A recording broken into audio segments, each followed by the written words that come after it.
गर्भवती महिलेच्या मृत्यूनंतर संतापाची लाट उसळली। आता रुग्णालय प्रशासनावर सरकार काय कारवाई करणार असा सवाल राजकीय नेत्यांनी विचारला।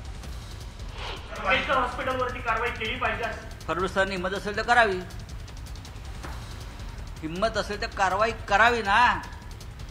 ज्या ज्या डॉक्टरांची नावं घेत आहे भिसे कुटुंब, ज्या ज्या डॉक्टरांची, बंद करावं ना। हिम्मत आहे का तुमची? हिम्मत फक्त विरोधी पक्षाचे कार्यकर्त्यांना तुरुंगात टाकण्यात होती। बाकी तुमच्यात काय दम आहे? ज्या दिवशी तुमच्याकडे सत्ता नसेल, रस्त्यावर तुमच्याकडे कावळा सुद्धा झुंकून बघणार नाही आणि कावकाव करणार नाही। त्यांना स्पष्टपणे सांगतो की ज्या बाईंचा काल मृत्यू झाला तिथे शाप लागतो तुम्हाला। नसता गरीब जर गेला तर तुम्ही पहिले पैसे जमा करा, नंतर तुमचा इलाज चालू करू।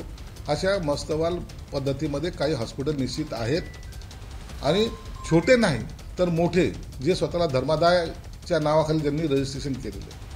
म्हणून पुण्यामध्येच नाही तर महाराष्ट्रामध्ये अशा हॉस्पिटलची सगळी चौकशी झाली पाहिजे। यांनी या वर्षभरामध्ये किंवा 2 वर्षामध्ये या कालावधीमध्ये किती गरिबांचा इलाज केलेला आहे आणि त्यांच्यासाठी राखीव असलेले बेड कोणते याचा आढावा सुद्धा घेणं गरजेचं है। दीननाथ मंगेशकर हॉस्पिटल में जो घटना है वो बहुत दुर्दैवी है। सारे लोगों पे कार्रवाई होनी चाहिए।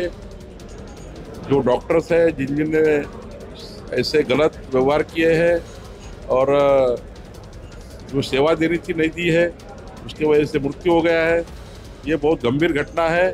माननीय मुख्यमंत्री जी ने दखल ली है और इस पर कड़ी कार्रवाई होगी। चाहे तो पुलिस की कार्रवाई होगी, चाहे तो प्रशासन की कार्रवाई होगी, लेकिन इस प्रकार की घटना कोई भी सरकार सहन नहीं करेगी। हम सहन नहीं करेंगे। निश्चित रूप से इस पर कार्रवाई होगी।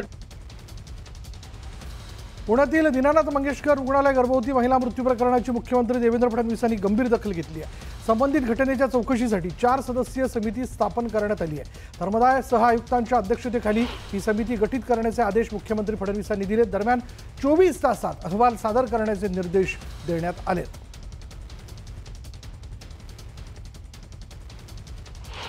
पुण्याच्या दीनानाथ मंगेशकर हॉस्पिटलमध्ये घडलेली घटना ही अतिशय दुर्दैवी आहे। कुठेतरी असंवेदनशीलतेचा परिचय या घटनेतनं आपल्याला पाहायला मिळतो आहे।